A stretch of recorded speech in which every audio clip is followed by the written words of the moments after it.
की कोणत्याही घर पाडण्याच्या अगोदर 15 दिवसाची नोटीस द्या आणि त्यांच्याकडून खुलासा मागा आणि नंतर तुम्हाला जे कारवाई करायची आहे. महानगरपालिकाचे जे वकील होते, सरकारी वकील जे होते, त्यांना हे मान्य नाही होतं आणि मग त्यांनी ओपन कोर्टमध्ये सांगितलं की आम्ही 7 दिवसाची हे टाइम पिरियड देतो. आता 24 तासही नाही संपले त्याच्यासाठी.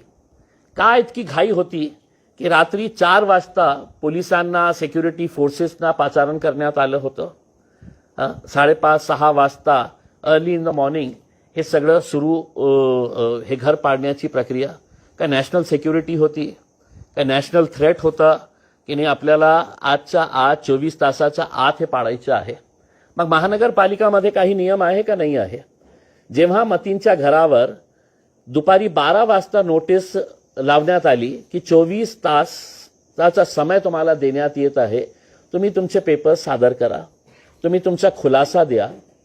मग काही तासानंतरही तुम्ही 24 तासही होऊ दिले नाही आणि त्याच्यावर कारवाई केलेली आहे.